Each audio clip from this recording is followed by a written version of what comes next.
Hello there, my name is Martin Henley. This is the Effective Marketing Company Content Extravaganza. And if this is your first time here, you couldn't possibly know that I am on a mission to give you everything you could possibly need if you are looking to be more successful in your business, providing, of course, what you need to be more successful in your business is to know more about and be implementing more efficiently, more enthusiastically, and more effectively sales and marketing in your business, which is of course what you need. You need more customers more profitably if you're going to be more successful.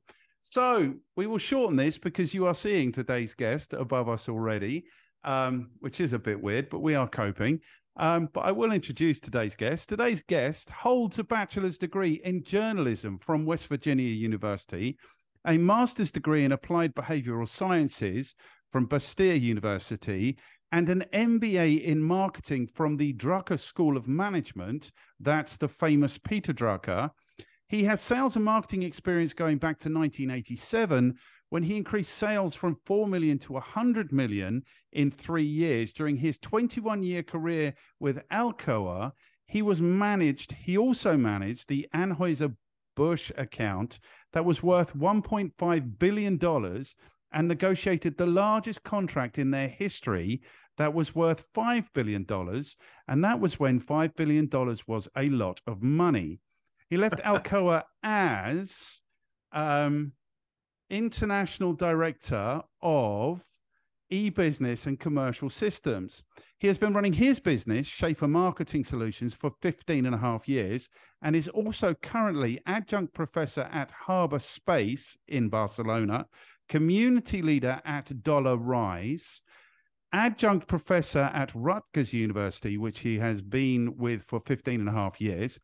He was also host and producer of Dell's Luminaries podcasts for 3.5 years and host of his own podcast, The Marketing Companion. He is the best-selling author of 9 books, including Return on Influence, Known, Marketing Rebellion, and Cumulative Advantage. What you may not know about him is that he is the most mentioned person by CMOs on Twitter and is among the top 10 most retweeted marketing authorities. Today's guest is the easiest person I have written an introduction for, maybe not the easiest person I've read an introduction for. Today's guest is Mark Schaefer, and you were sitting there very politely and nicely and quietly while I did all of that work, Mark. Thank you so much. That was deep. That was deep research, my friend. Deep research. It's not, though, is it, Mark? Let's be honest about this. You've just laid it all out for anyone who needs to introduce you on your LinkedIn profile. You've just put it all there. What you've done, Mark, is what marketing people should do. You've made it really easy for people to market you. That's what you've done.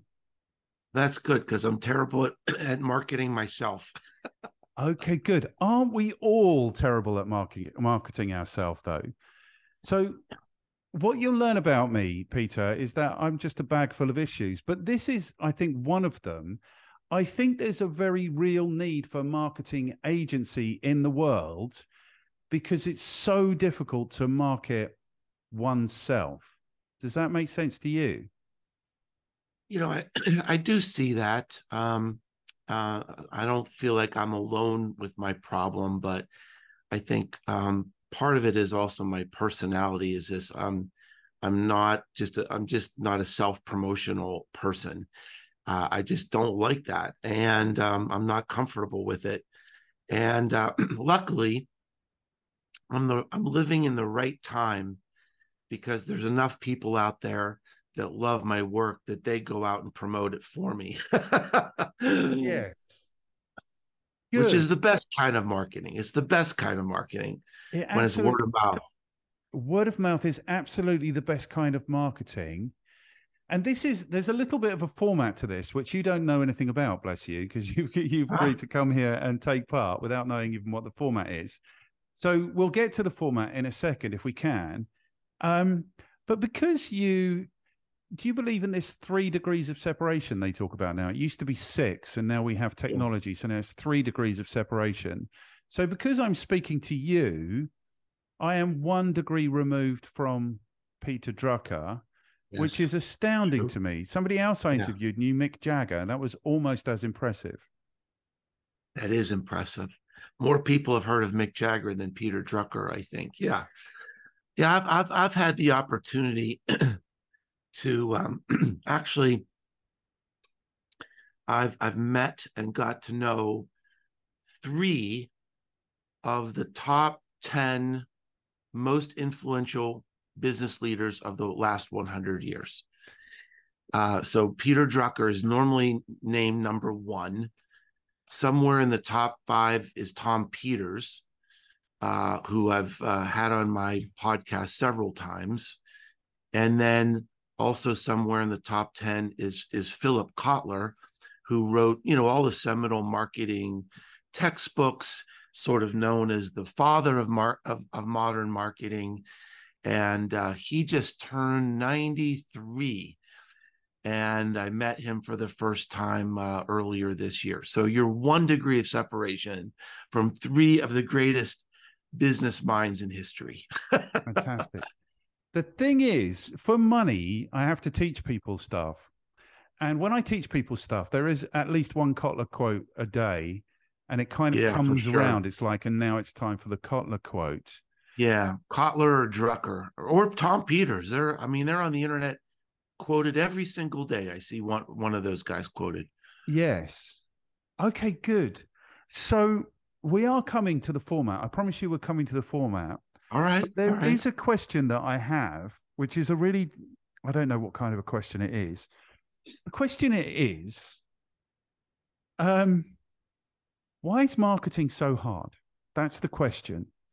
Because despite my best efforts, which are minuscule when compared to your best efforts, compared to Drucker's best efforts, compared to Kotler's best efforts, compared to Peter's best efforts, it's still, so people are still getting it wrong. And businesses are going out of business every day because they don't get their marketing right. So that's what I'm interested to know is, why is marketing so hard? Why has so much investment gone into it and it still doesn't work for people? I could go a lot of different ways with that question, but I think the highest level answer I could give is marketing is hard because relationships are hard. Relationships with people are hard. Let's think about just a relationship you might have with a friend, with a significant other, with a son or a daughter. People change, people evolve, their views change. So even if you think you're locked in and you're in tune with a certain person, a year from now or 2 years from now, you may not. And that's what marketing is about. Marketing is about creating customers. And to create customers, you have to intimately know what's going on in their world. And when the world is changing so fast, if you look at just the differences between the millennials and Gen Z, it's really unfathomable how, what a huge gap there is, what a big difference there is. So even if you think you figured out young people, you probably haven't. And that's why marketing is so hard. At the highest level, that would be my best answer. Okay, good. So what I would say to that is that might be why sales is so hard, because relationships are difficult. Because what I say to people quite often is, the reason you do marketing is to give yourselves lots of opportunities to sell, and then you can be quite selective about who you sell to, and that's first prize. You don't have to take every customer who shows up, because that's dangerous, so it's good that you have a choice of friends, partners, customers. Yeah. And so I suppose, to take your analogy, we have difficult relationships. Do you know what I mean? But and the reason I would say, to continue the analogy, the reason we do marketing is that so we don't have to live with those difficult relationships. We're not selling to our mothers or our sisters or whatever. We're selling to other people. Yeah. Hopefully today, I think marketing is about coming along somebody at their point of need. Yes. That's a lot different than it was 25 years ago or 30 years ago. Marketing was more about manipulation. Marketing was more about, just almost like creating needs or making needs up, in some ways, or just maybe, we, even before the internet, marketing was really about leveraging the information people did not have and really luring them into something. Well, those days are gone. Those days are over. There are no more secrets. The customers are truly in control. They know more about our processes and our products than we do a lot of the time. And so it's really about being accessible, being helpful, and knowing your customers well enough to come alongside them at their point of need, wherever that might be, whenever that might be. Yes. So I suppose it has changed because people were uninformed. Like if a salesperson turned up in your business, you had no way in the 80s or the 90s of verifying what they were saying was true. Like they could have written testimonials. You'd have no idea if they were made up or not. So I suppose there's more verification now. And with, of course, search engines, then you're literally putting yourself in front of people right at the point where they are looking for the product or service. Yes, right. But is marketing, is it because it's manipulative or was manipulative? Is it the case that people don't trust it? And is it the case that people don't, because it feels to me like people don't like having it done to them. And they also don't like doing it for themselves. Like by your own admission, you don't want to market yourself. And you're an incredible marketer, and you have so much good to market. So if you are, I'm quite happy to say you are the A1 product, most deserving of marketing, and you don't even want to do it for yourself, then. Yeah, I mean, I really enjoy I enjoy creating. I'm a teacher. Really, in my heart, I'm a teacher. Okay. So I teach at a university, as you mentioned. It's a very large, one of the largest universities in America. It's in the New York City area called Rutgers University. And whether I write a book, write a blog post, give a speech, do a podcast episode, I'm a teacher. And so that's what I enjoy doing. And that is my heart. And I have to remind myself to market myself as a business. I had a sort of an epiphany over the Christmas holidays in the winter. That's a time where business slows down, and every year I sort of reflect on what's working and what's not working. And I realized that I've become very lazy. I have not really done a lot of the basics on email marketing, on content marketing. And so I've like doubled down on my efforts this year to try to get better at that.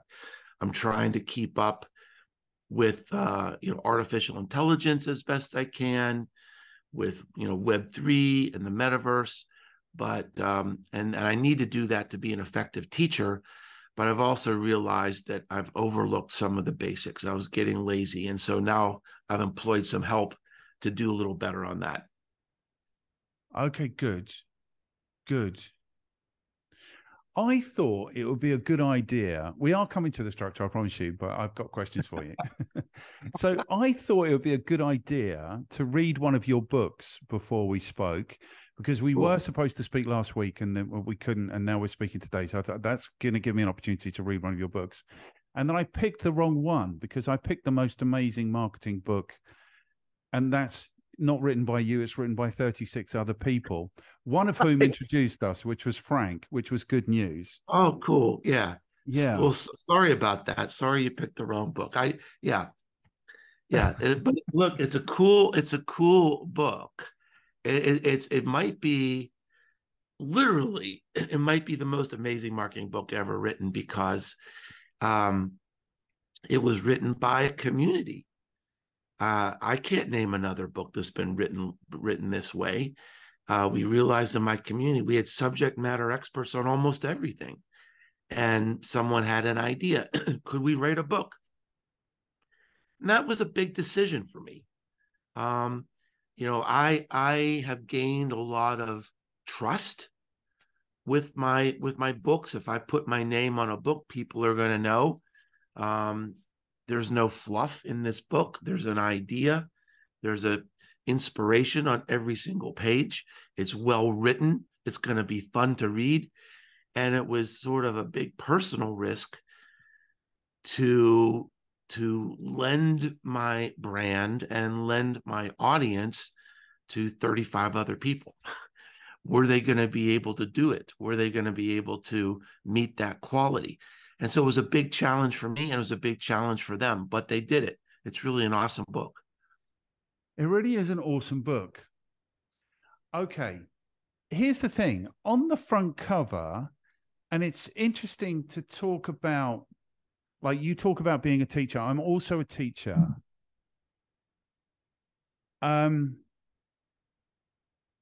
So the question I have is, how do you teach people about marketing? Because I think the reason that people don't know how to do marketing is because they don't really understand what it is. And they don't really understand then how to do it or why they should do it. And then they don't really want to do it because it feels like they're touting themselves.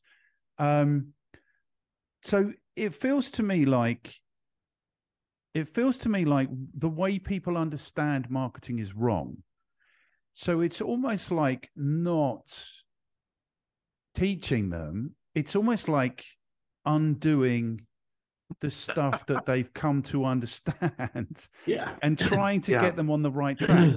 And then I think more importantly than anything, it's about motivating them to do it. Does that make sense?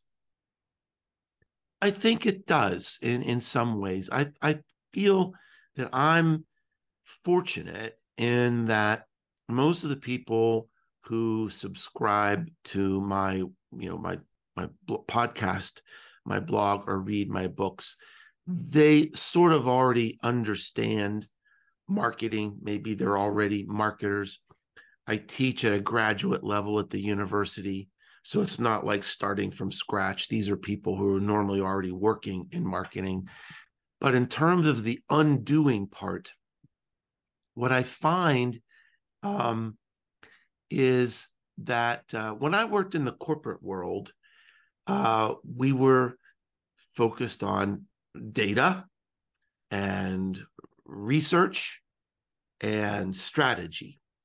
And what I find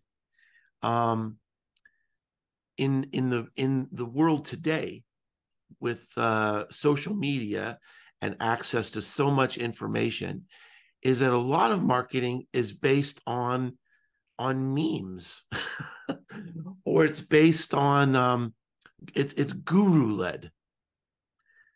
So I won't name names, but let's say there's a couple popular marketing people out there, and if they pontificate on something and they weigh in on something, all of a sudden that becomes part of the marketing canon, whether it's right or not. And so that's a lot of what I do, Martin, is sort of like undo these stupid things that sort of take hold and say, no, wait a minute. Think about what you're saying. Think about what you're writing here. Is this even right? Let's go back to consumer behavior. Let's go back to marketing fundamentals. Let's go back to research. Is that really the way the world works? And if you just think about it a little bit, you usually come to the conclusion, no, I don't even know why I would, say something like that, or why I would retweet something like that. So, I'm a purist in that way, I guess, is like, I just think there's a lot of value in data and research, understanding consumers. And that's a never ending process, because we said, relationships are hard. And so because of social media, we just have so many ideas in marketing that are guru-led that we kind of have to go back and undo. That's one of my biggest challenges, I think. Good. Okay. Well, I'm happy to join you in that fight. And I'm not going to name names either today, but there are people who say really, really like very prominent people. Yeah. And I feel like it's the Kardashian effect. I feel like people trust them because they're famous. Yes, that's true. Because they think the goal is to be like, they think if you're famous, you're successful. And I suppose they are. But the problem is not everyone can be famous. Do you know what I mean? If I'm selling photocopiers in the Midwest, I'm not going to be having millions of people follow me on social media and want to watch my YouTube channel, et cetera, et cetera. It just doesn't work like that.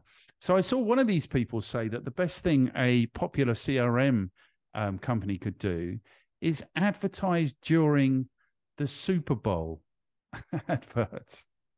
This is a business-to-business CRM. And they said that would be the best thing that they could do is advertise during the Super Bowl. Sure, if you have $70 million. Yeah, 100%. And how many subscriptions are you going to have to sell?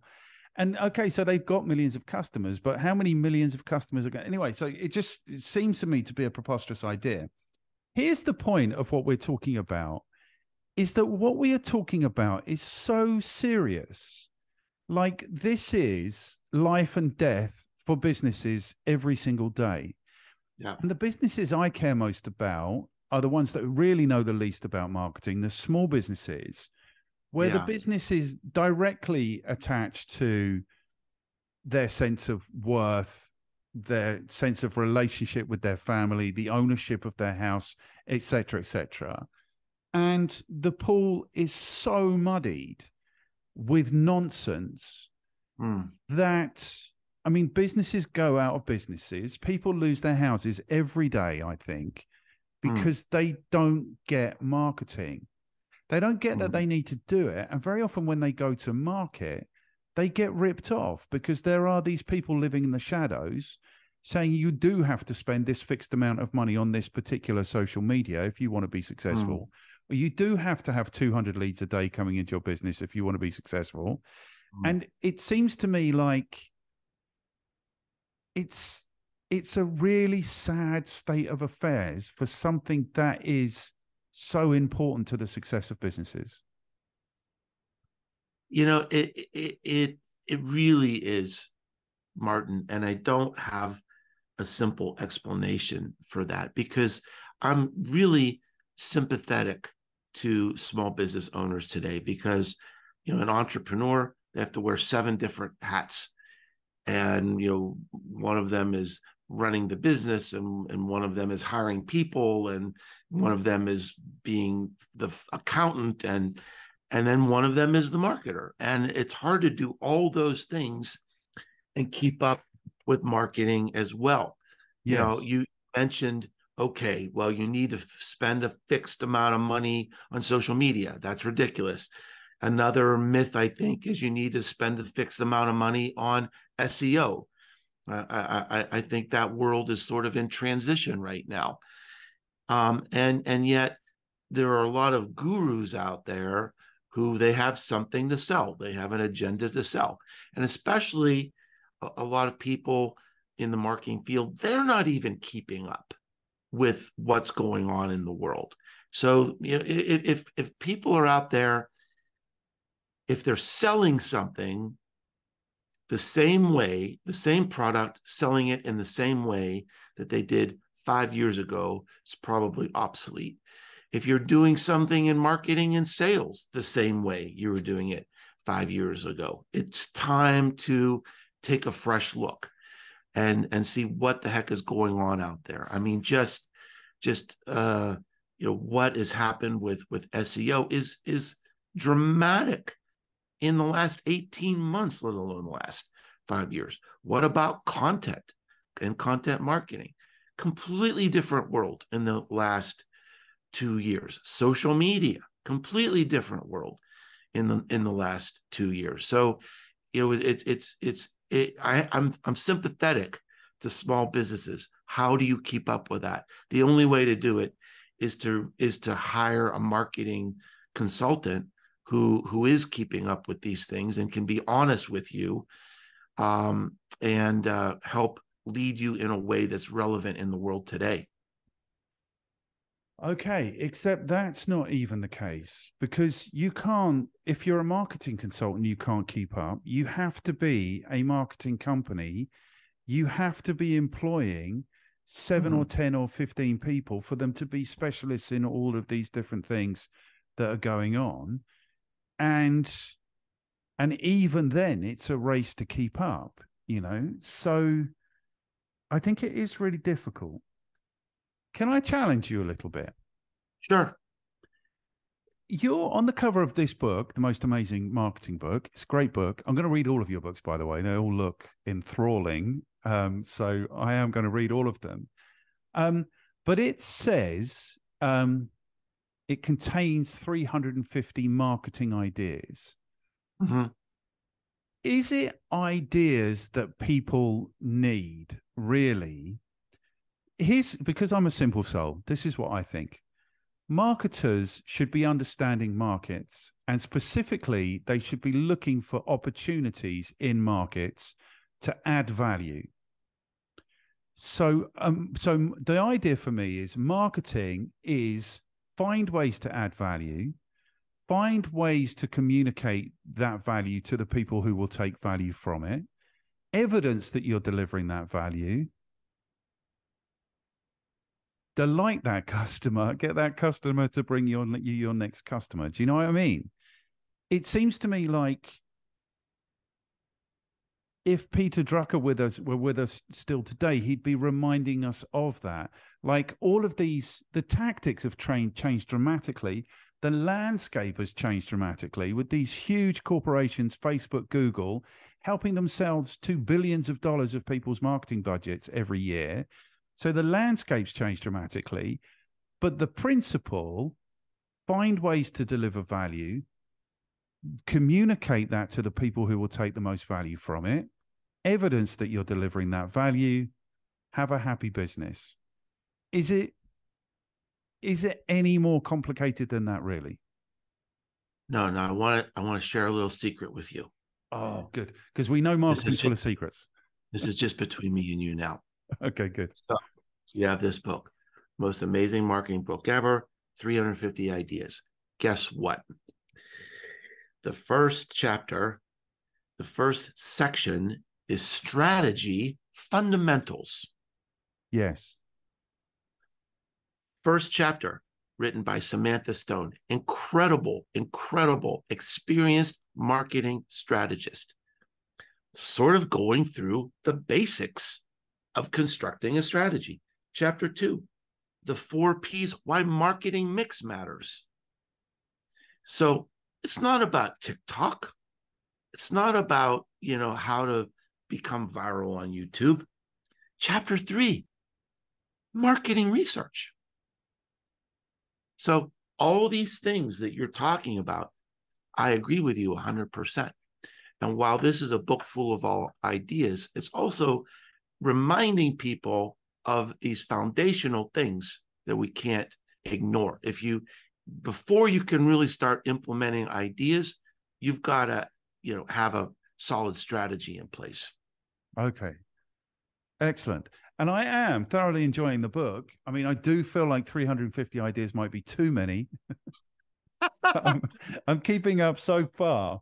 But so, for example, we understand marketing as the 4 Ps. So it's price, product, promotion, and placement. But it seems to me like I had a brilliant conversation with a guy who specializes in price. Try finding one of those. It's not easy. It feels to me like marketing has kind of abdicated a couple of the Ps at least. So 2 of the Ps, price and product. So product is developed in rooms by geeks, specialists, experts, whatever, with no relation necessarily to what's going on in the market. And then the marketing team get the hospital pass, sell this, get people interested in this. And then the marketing people throw the salespeople the the hospital pass. We think these people are interested in this.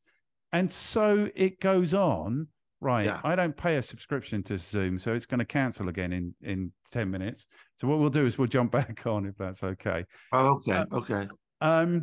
So what did I want to say about that? So, and then when it comes to price, nobody's thinking about price at all, other than you have to be the cheapest for some reason. Everyone has to be the cheapest. So then it's a game where you have to deliver the most value with the smallest amount of resource.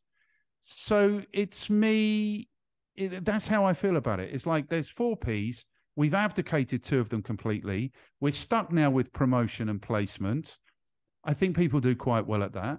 The whole thing is defined now by promotion through all of these different tactics. It feels to me like we've lost touch almost completely now with actually what marketing was always about. I agree to a large extent.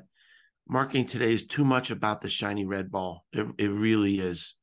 And I'm a big believer that the 4 Ps are more important than ever. Absolutely. And I think there might even be a 5th P today. And a lot of people debate that. And I'm sort of skeptical about that because the 4 Ps have worked really well for like 60 years. But if there was a 4th P, I think it would be purpose. Right. Because a lot of people are buying on purpose today. I think it's very important. Not for everyone, not for every product, not all the time. It can be perilous basing your marketing on purpose. But for some consumers, especially young consumers today, that's very, very important. And that's, I think, one of the things I hope will come through in this book, the most amazing marketing book ever, is that there is an emphasis here on the fundamentals. When was the last time you saw a marketing book that included the 4 Ps? And we start with the 4 Ps. We start with strategy. We start with research to remind people that this is really what marketing is about. Marketing is not about learning how to dance on TikTok. I mean, you've got to start way back at the beginning with understanding your consumers and finding, marketing seems overwhelming, but it really is simple if you stick to the basics. Marketing is about finding, where's your strategic leverage? How do you create customers? And for many businesses, those cards are sort of dealt for you. If you're the leader in an industry, you act a certain way. If you're a follower in an industry, you act a certain way. If you're a disruptor, you have to act a certain way. You have certain cards you can use. If the market you're in is flooded with competition, you have to act a certain way. If there are high entry barriers, then you have different cards that you can play. So if you do an analysis of your market, your consumers, and your competitors, really, you have maybe 4 or 5 cards. It's not 1,000 cards. It's 4 or 5. So that's why starting with the foundational principles is so important. So you can get zeroed in. It's not overwhelming. You really have to start with the basic strategy, not spending money on TikTok. 100%. And I think maybe more than ever, you need a strategy, because it's a journey. Where are you now? Where do you want to be? What resource do you have to invest in getting there? That's what a strategy is. But more than ever, if you're not managing your resources, somebody will come and take it away from you. Absolutely no problem.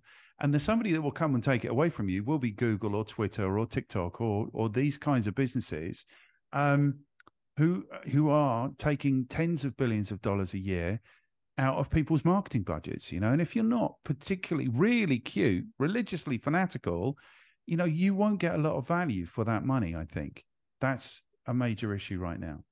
Good. So we're on the same page. Are you interested in my structure or not? It feels like we're doing okay without it.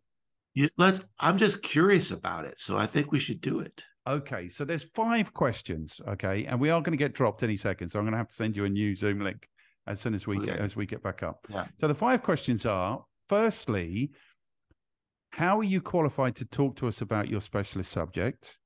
The second question is, who do you work with? How do you add value to their lives? The third question is, what is your recommendation for anyone looking to get better at your specialist subjects? The fourth question, really easy. What should people read? And then the fifth question is, who can you throw under the bus who might enjoy to have a conversation like this with me in the way that Mr. Prendergast threw you under the bus to have this conversation with me? So we'd probably have to establish then what your specialist subject is. What would you say your specialist subject is? Marketing strategy.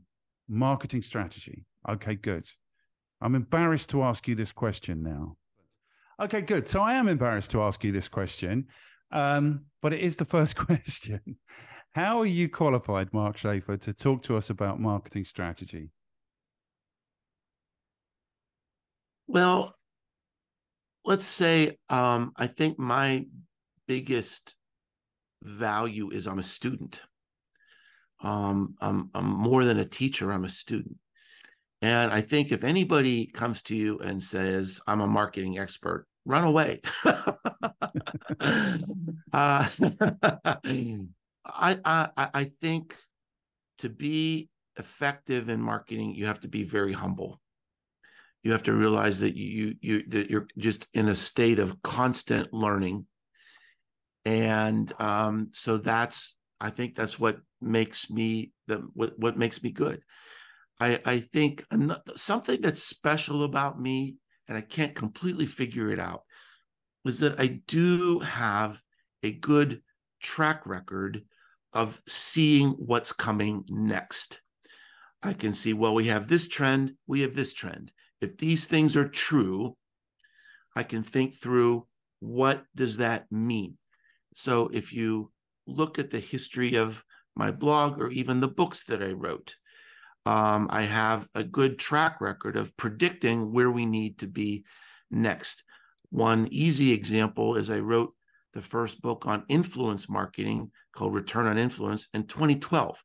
This was before anybody was even using that word, but I could see that these trends were coming together, where power in the world was shifting from big ad agencies and television stations and newspapers. The power was shifting down to individuals.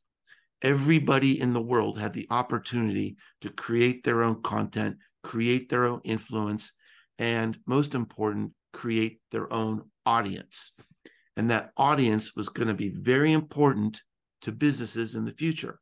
So I wrote the book, Here's What's Going to Happen.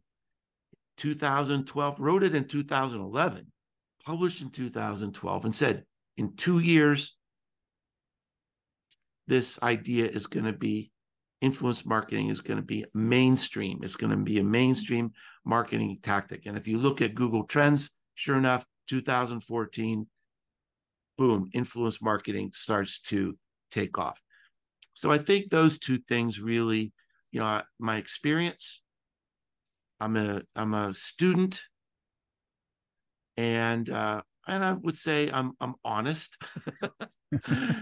as a consultant. I don't really have an agenda other than, I'm, like we talked about, how too many people are, they're fixated on selling SEO services or selling content marketing services. I'm not fixated on anything other than what is a true, pure strategy for a business. Okay, good. Excellent. I'm with you as well. And I think I'm also a student, but I think more importantly than keeping up with the technology, with the changes, and maybe even getting ahead of the trends, I think the thing about marketing is, at the end of the day, it really doesn't have anything to do with you, the marketer. Do you know what I mean? Right. It's all about your ability to understand the consumer And this, I think, is part of the issue. This is what makes it so difficult, is that small businesses are so ego driven. And they seem to think that marketing is their opportunity to really cut loose with their ego. Do you know what I mean? And really make decisions. Well said. Yeah, well said. Yeah. Yeah. And the truth is, it really has nothing to do with you. Yeah. And then even big businesses, like everyone talks about being customer centric, but I don't see that they are customer centric. You know, they're much more product centric than they are customer centric. So I think that's interesting. And then the ability to get beyond the trends. I'm still embarrassed that I asked you the question. I'm glad you gave me such a brilliant answer and humored me. That is fantastic. Thank you so much. Right. So we can go on to, do you want the good news? Pardon me?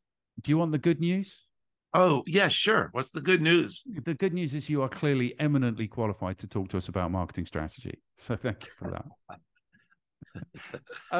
So question number 2 then is, who do you work with and how do you add value to their lives? So is it largely about the books and teaching these days? Are you still hands-on? What does that look like? Well, I would say there are 3 major activities in my world. Number 1 would be consulting. So I work with big companies. I've worked with like Dell and Microsoft, Merck, Pfizer, different hospitality, like hotel chains. I've worked with, in America, we say Adidas, you may say Adidas.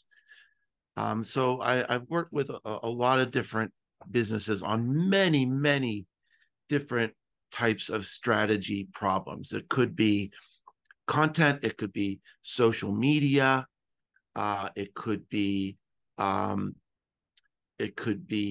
specific brand product problem.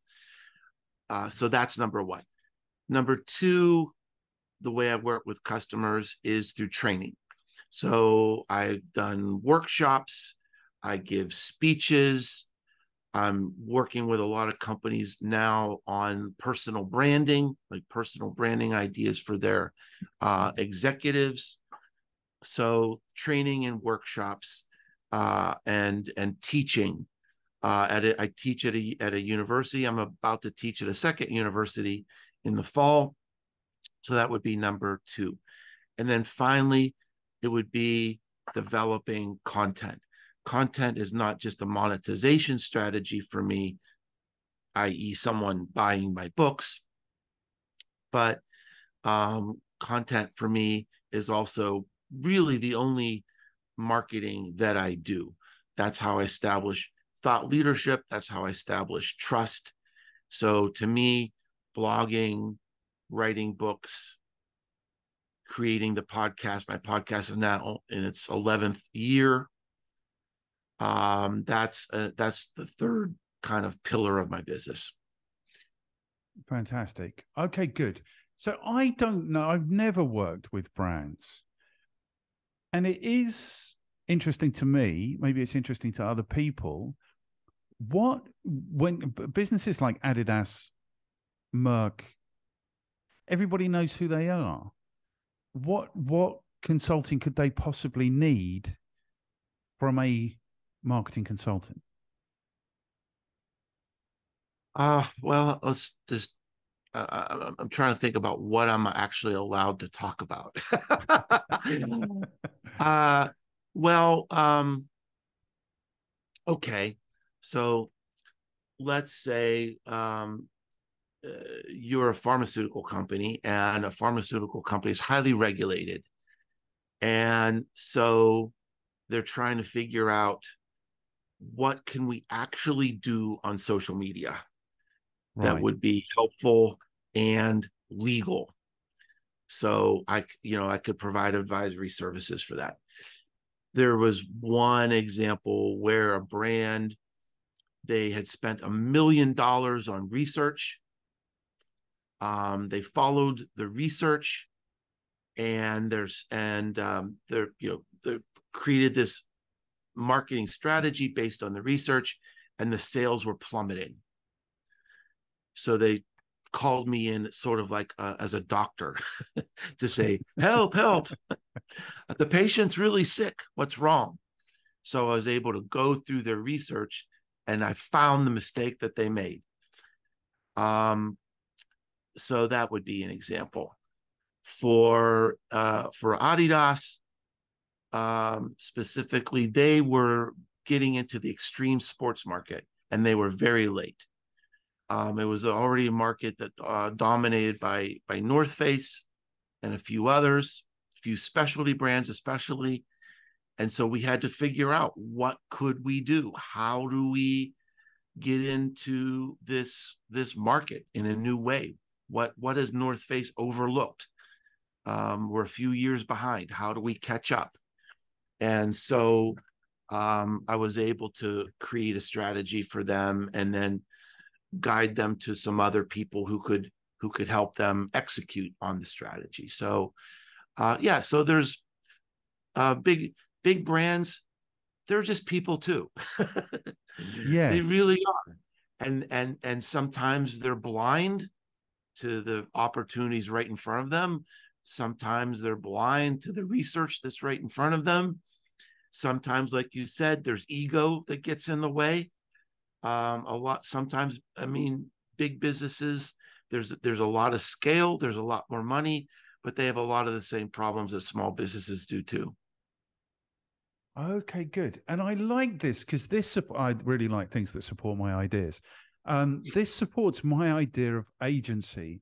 So even if you are Adidas, even if you've got millions of pounds, hundreds of millions of pounds in budget, thousands of people on the payroll, probably dozens of agencies involved at different levels of their business, there is still somebody who can come in from outside and see it a different way and the way that it needs to be seen, potentially. I mean, absolutely. I mean, you need that.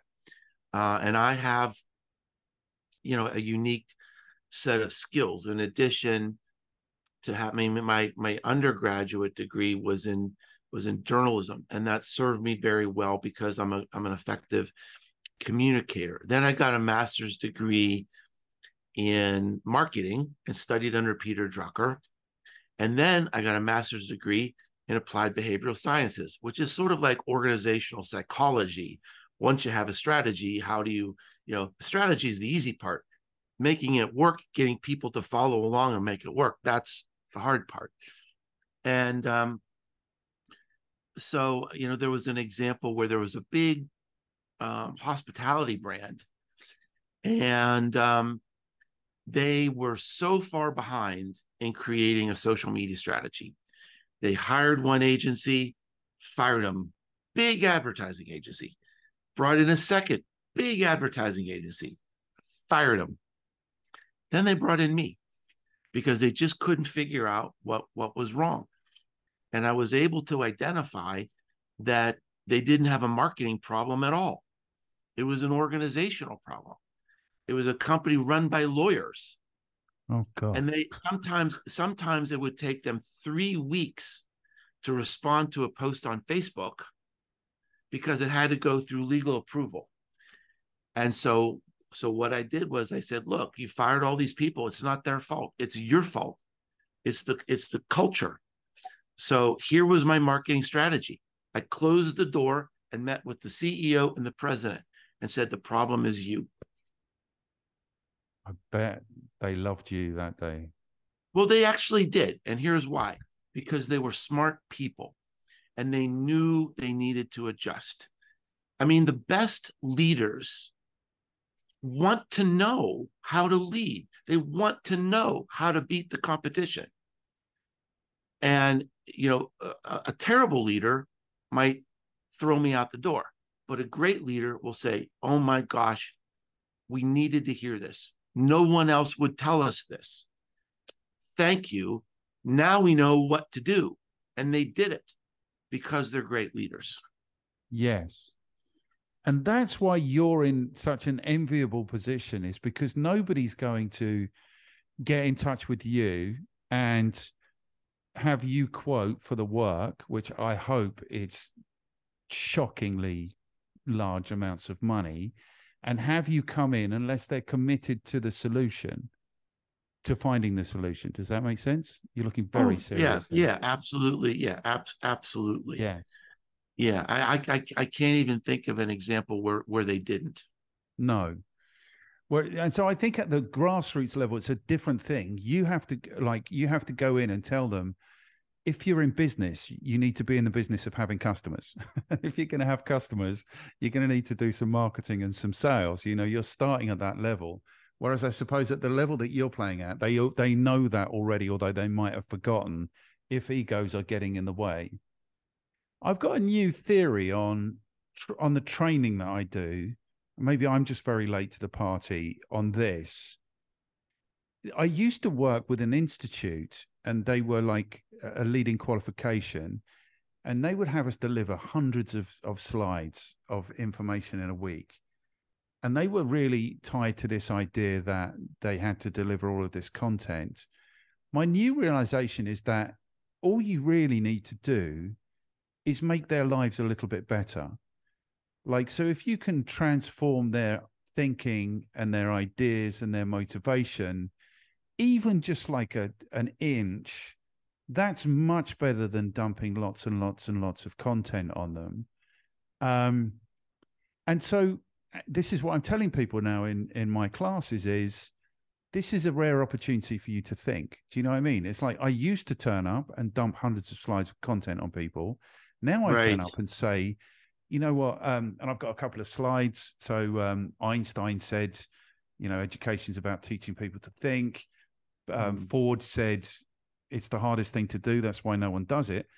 I don't think people have the opportunity to think, so these rare windows of training, I think this is my new realization.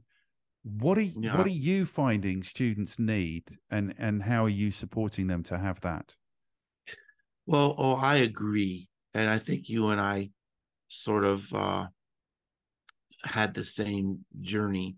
When I started teaching, I thought my goal was to show how smart I was. So it was a big data dump. It's just like you said, it's hundreds of slides. And today, to be an effective leader, you don't have to have all the right answers. You can't be an expert in everything. You probably can't be an expert in anything. But to be a great leader, you have to ask the right questions. And you have to know enough about the world to ask the right questions. So that's my strategy when I teach. It's not to make people an expert in social media or content or anything. It's to let them know enough about what's possible. What's possible with SEO today versus 5 years ago? What's possible with content? What's the potential for your business? And then let them sort of figure out what the right strategy is for their own business. 100%. I looked up, we're supposed to do a situational analysis. I looked up situational because I never knew what it meant. And it's really quite interesting. So water, for example, like situational we know what it is understanding our situation. So water is situational because it changes in different situations. So in very cold environments, it's ice. In temperate environments, it's water. In very hot environments, it's steam. So now this is what I'm saying to people is be situational. You have to be agile. You have to be changing. And you have to, exactly in the way you're saying, you have to be questioning your environment always. And it seems to me that the most situational people, the people who understand the most about their situation, once you really do that work, then the options kind of manifest themselves. Do you know what I mean? And then you can start thinking about what your objectives are and which way you're going to go to do that. Yeah, that's a good way to think about it. Yeah. Are students different now than they might have been previously? Like we're being told these Gen Z people are also, or these, I don't even know what they are. I might be Gen Z. Is it Gen something else? But we're told that young You people are are not so. Gen Z. I'm I'll say with some authority, you are not Gen Z. okay. So Gen Z is the very young ones. Yeah, they're the youngest ones. They're the youngest ones. So we're told how different they are. Yeah. Are you finding them to be very different? I mean, they've grown up in a very different environment. Are you finding them to be very different? I don't really, me personally, I don't teach Gen Z. I mean, most of the people that I teach are they're mid to senior level marketing managers at big companies. Um, I would say that first of all, there's a difference even in the people that I teach. They're much more sophisticated than they were 10 years ago. They're much more knowledgeable about social media and content. 10 years ago, people were saying, help me. Do I need a Twitter account? And now they're much, much more sophisticated. So that's a challenge for me to stay on top of everything. Look, I'm sort of obsessed with Gen Z because they punch above their weight in how they're changing the world. Their values, their ways of working, their ways of playing, their ways of communicating, they truly are distinctive and dramatically different. I had a friend, she has a big marketing agency in Los Angeles, and she said you can almost like draw a wall. There are people that are the millennials now. They're growing up, they're having children, they're saving money, they're worried about their careers. And then the very next generation, Gen Z, she said they just have a completely different way of doing things. And there's been so much research. They're probably the most researched generation in history. So I don't need to go over that now. But I think it's real. I really do. I think it is. I think it is real. Where they've grown up, when they've grown up, they spend all of their time online. It's a generalization, but in general, that's where they are. So I think there is a big difference, and that is going to have a profound impact on marketing. Because how did we start our conversation? Marketing is hard because relationships are hard. This is a whole new group of people that have different expectations of their relationship with you. Yes, it's going to be fascinating. And the thing that's occurring to me right now is that marketing is in all of our lives. Like there's no other function in a business. Like accounting isn't in our lives. Like production isn't in our lives, but we experience marketing in our lives, and we experience marketing much more, I think, now in our lives than we ever have done previously. So that's kind of a interesting thing. We're kind of doing our work in the shop front, in the shop window, so everyone can see it going on. It is really, really interesting. Okay, good. Shall we move on to question number 3? Sure. Okay, if you can make this short, at some point in the future, I'm going to have the time and the energy to clip this up and put it on TikTok. So this needs to be like the Gen Z version. So under a minute would be great. What is your recommendation then for people who are looking to get started or looking to get better with their marketing strategy? I think the most important thing right now is to think about the personal brand, especially for small businesses. The personal brand is the brand. They may not see your ads. They probably don't. They probably don't believe your ads, but they will believe you. Trust is moving over to people, especially with young people today. They want to know who runs this company. What do they do? What do they believe in? How do they treat the environment? How do they treat their employees? So I think the personal brand is really a big part of the future of marketing. And that's where I think a lot of small businesses especially should start. And now even I'm working with big businesses on that idea too. 100%. And the thing is, Frank put this to me the best way that anyone's ever explained it to me.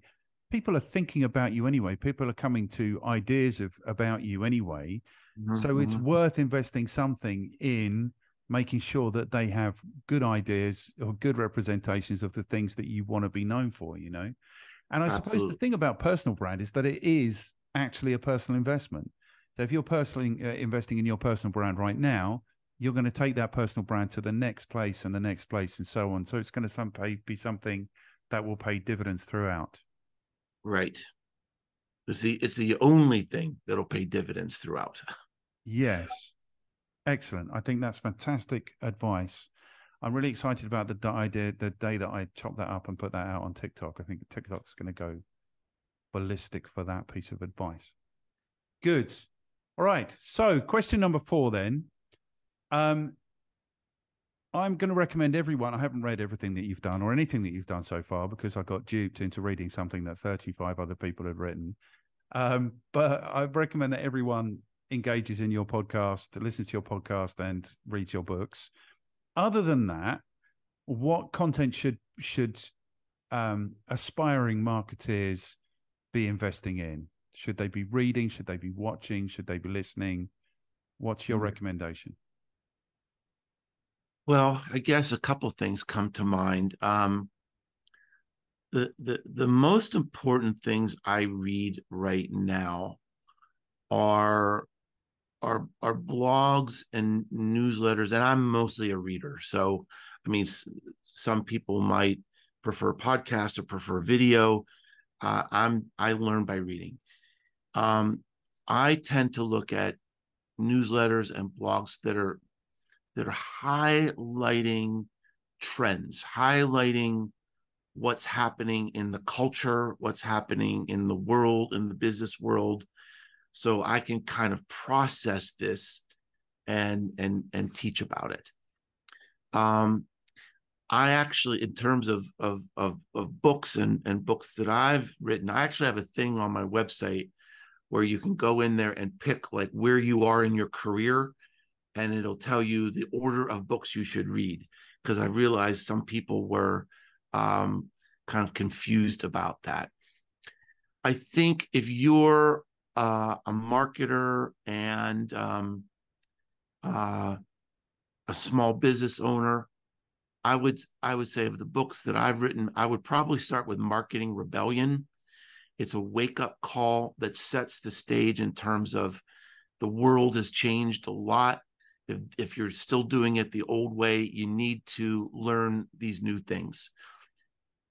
Second, I would probably say Known. Known is the best. We talked about personal branding.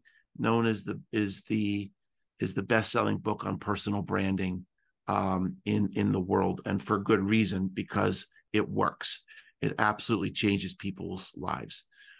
And then I have a new book out called Belonging to the Brand: Why Community is the Last Great Marketing Strategy.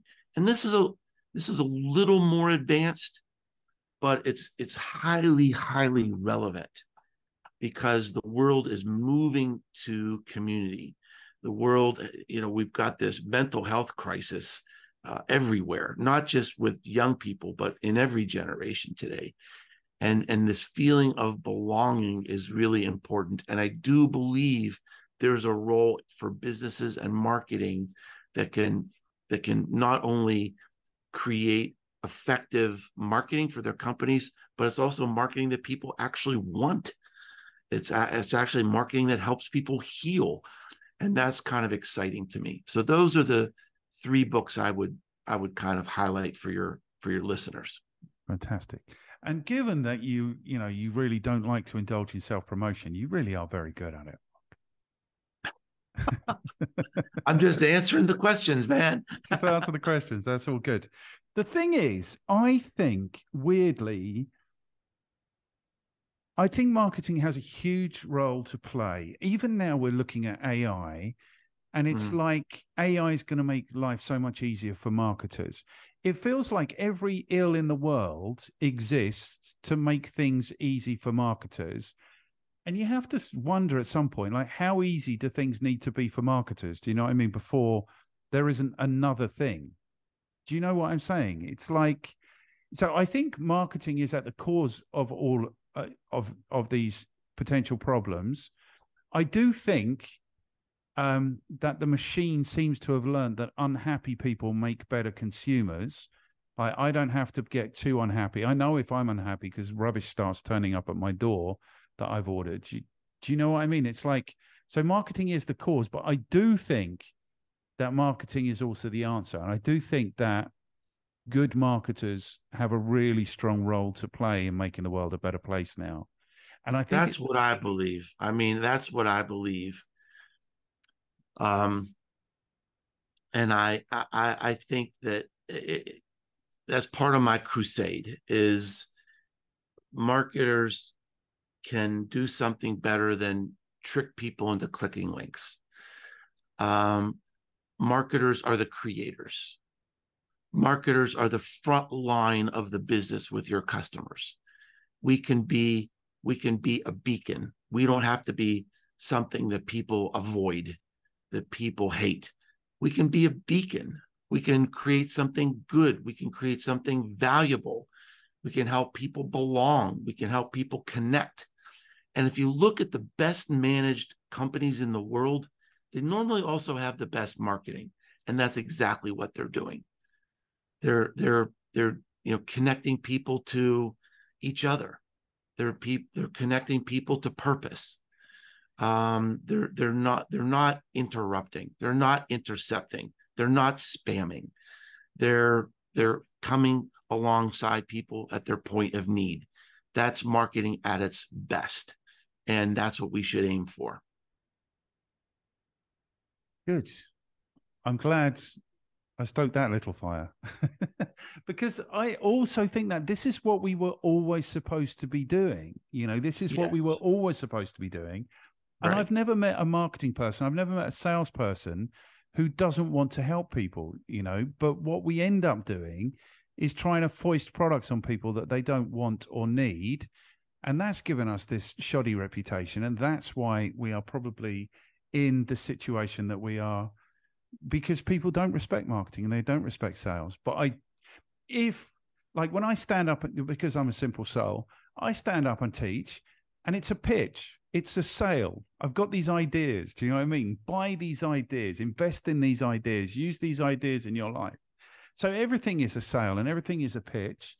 And I think it's good. The more marketers who find the space in the way that you have and I have a little bit to talk about what's really supposed to be going on, I think the healthier it will be for the world. That's really good. Okay, good. We've made it to question number 5. How do you feel about that? Ready. You're wearing me down here. But okay, good. Because this one is the liberty that I'm going to take. Gathering my energy for question number 5. Okay, good. So the first question, the pre-question to question number 5 is, how are you feeling about your experience of having appeared now on the Effective Marketing Talk Show? I've loved it because you've asked me questions I've never been asked before. So I really like that. Fantastic. And I feel like we're aligned in a lot of ways. So that's fun. Yeah, I feel like I've also found a kindred spirit. I'm very excited about that. Okay, good. So now we've come through the pre-question. The question is, who can you throw under the bus if you're happy with your experience, who might also enjoy or maybe just endure to have a conversation like this with me? Remember, Frank threw you under the bus. Yeah, well, and thank you, Frank, if you're listening. Frank has become an awesome friend, and actually, the day after tomorrow, Frank is going to be at my home. Wow, Frank, yeah, it's true. Frank is coming from Ireland. I'm gonna be hosting him at my home here in America, in Tennessee. So that's cool. Gosh, there's so many people in my community. I have a marketing community that are really great experts. What I would do, something to think about, Martin, is you've got the most amazing marketing book ever. Just look at some of the authors of those chapters, thinking about Samantha Stone, talking about strategy, thinking about Robbie Fitzwater, talking about, are the 4 Ps still relevant today? That would make a really fascinating show. There's authors that talk about content strategy, future-proofing a social media strategy, So there's some great experts, and not only are the authors of the book, the co-authors, great experts, they're also really great people. They're really kind and generous and ethical marketers. And so I think, again, they would be good people for your show. Fantastic. Excellent. Well, like we said right at the very beginning, word of mouth is the very best. So what I would ask you to do, in the same way Frank did for us, is if you could just put a little LinkedIn introduction together, and then I'll pick up the ball and I'll run from there. That would be fantastic. Yeah, happy to do that. Fantastic. Mark, I was so excited about this conversation, and it was everything I hoped it would be. There's such an amazing opportunity for marketers, I think, mainly because 90% of them have just completely lost it and going in the wrong direction. So that gives the opportunity to the other 10% to do something really interesting and useful and amazing, I think. So, yeah, I thank you enormously for taking this time to be with me. I thoroughly thanks so much. This conversation. Thanks for your preparation. Thanks for your great questions. It's been a lot of fun. Fantastic. Thank you so much. All right. Now, that's the end of the recording, but I have a question for you. Right. This is off the wall. Are you from Dorset? No. Where are you from? I am from Brighton on the south coast. All right. I wasn't too far off. You're not too far off. It's a couple of 100 miles, probably 100 miles, maybe. Yeah. If I was from Dorset, I would talk more like this. I would be talking about tractors and things like that. That's how people from Dorset. Because I have a friend in Dorset. He lives in Dorset. He might actually be from Brighton. You talk exactly like him. Oh, really? Yeah. Good. Yeah. All right. I gotta run. Take care. Thank you. You're an absolute legend. Thank you so much, Mark. All right. Bye-bye. Catch you soon. Bye.